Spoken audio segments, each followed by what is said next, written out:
All right, welcome in. This is Rick from DFS On Demand, and this is a preview for the Valero Texas Open. This tournament being played at TPC San Antonio, which is going to be a tough little track. They can expand this thing out to like 7,400 yards, make it play really, really long. Usually we come in here and we say, okay, give me the guys who are going to make hay on par fives. Everybody kills par fives. There's going to be a couple here. I think there's two par fives that year after year play over par. Some of them are going to stretch out to over 600 yards. So those, even if you're the longest of hitters, you're going to have a tough time getting there in two. So I think there's really two ways to win this tournament or to find success at this tournament. One, being a bomber, of course, that's going to help. But otherwise, being really good around the greens. Those are the trends that we've seen. Guys who scramble well, strokes gained around the greens, who putt well. They're going to find success here.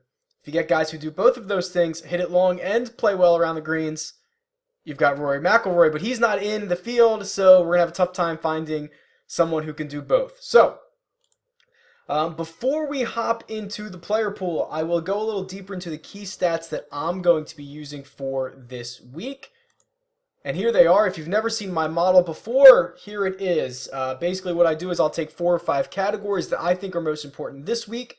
We'll rank all the players, we'll throw them into a little calculation that I put together, and we'll pump out a score. So, let's talk about this. Driving distance, of course, is going to be important for me. I just told you how long this course is. Birdie or better with the way the DraftKings scoring system is set up, always going to be important. Greens in regulation from 175 to 200 yards. Not only did I notice a trend that there are a lot of approach shots from 175 to 200, but what I noticed is that was a big outlier or a big difference between the winners and the rest of the field. The winning players really excelled in this range 175 to 200 compared to the rest of the field. So I thought that was a neat little trend that I wanted to point out.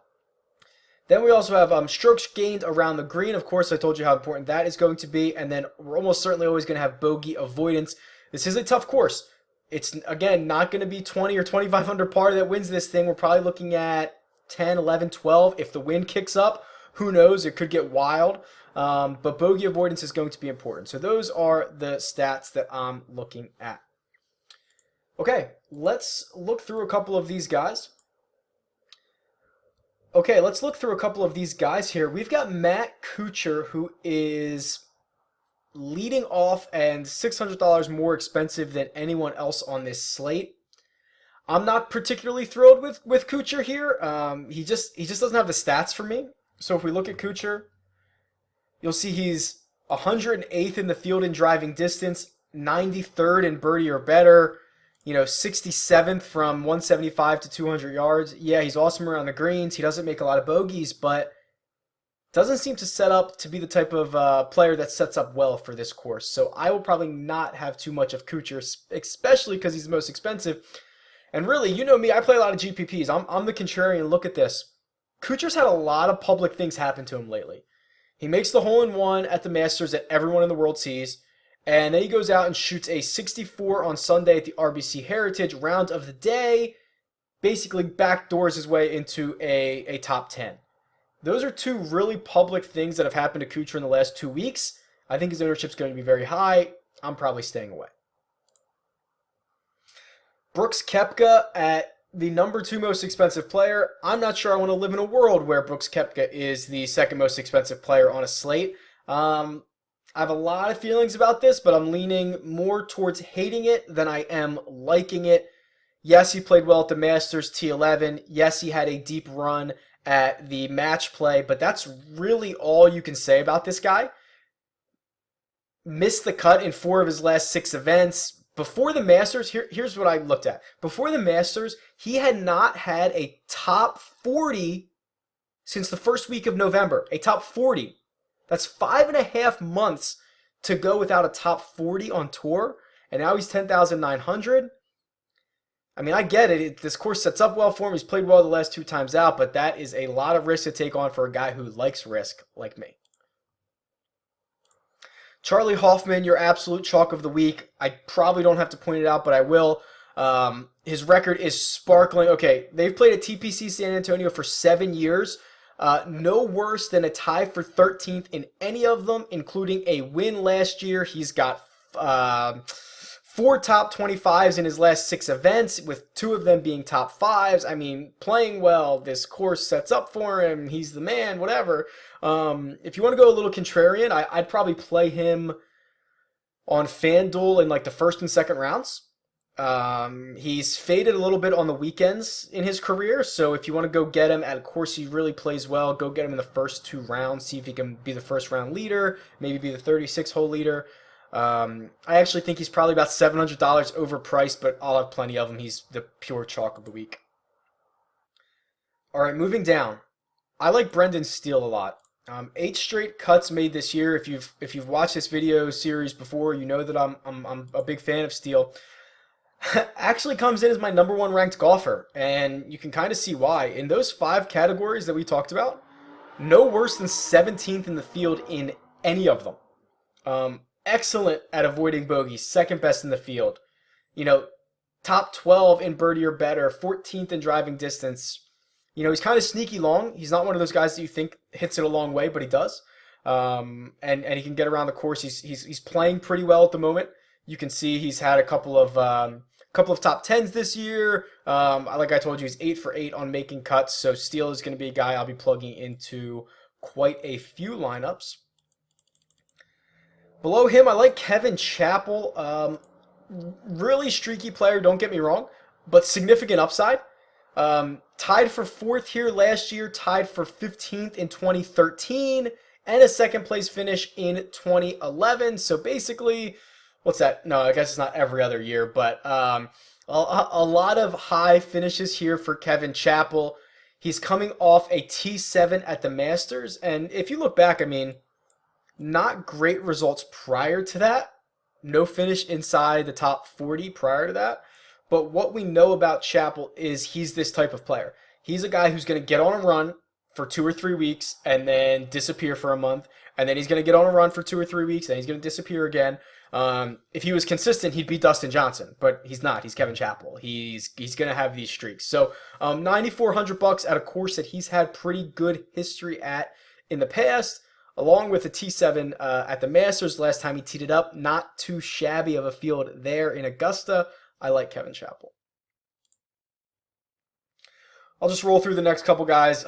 Really like Billy Horschel here. I like Tony Finau every week. Again, he's a guy near the top of my model. I talk about him all the time. Go watch any other video I've ever talked about him. But I'll have a bunch of him. This $7,500 to like $6,500 range, there's a lot of good plays here. So let's spend a little more time. Martin Laird at $7,700. Boom or bust, absolutely, right? The last 8 tournaments he's played, he's produced 3 finishes outside the top 60, but also 3 top 10s. Okay, it's like one end of the spectrum or the other for this guy.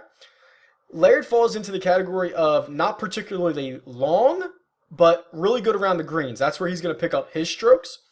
Worth noting that he's won this tournament in 2013, had a tie for 9th in 2011, and here's a fun little fact. He shares the course record. He shot a 64 in the final round in 2013 to win it, so we know he can go low.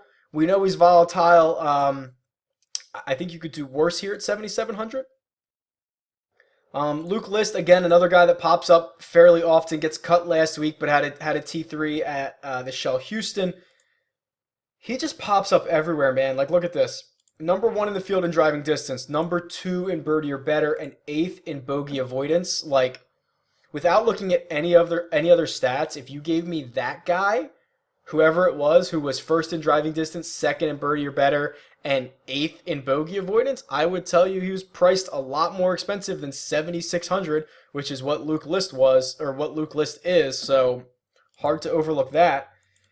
And then we get into some interesting guys down here. Sung Kang, if you were on us with us last week, you did pretty good, T11. So now he's had 2 straight tournaments in a row that he's played well. And here's a nice little fact. He is tied for most birdies with anyone on tour in the last 10 weeks. He's played 7 tournaments worldwide. He has the most birdies. He's actually tied with Luke List, and the guy I'll talk about in a second. But of those three who have made, I think it's 95 birdies, no one else has made any eagles. Sung Kang has made 5 eagles in that span. So, yes, he's going to make his fair share of bogeys, but he's going to play under par quite often. You know, on DraftKings, that is a good combination for scoring.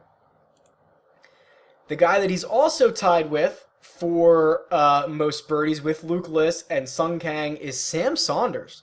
So, $7,000 since the Arnold Palmer, which was obviously an emotional week.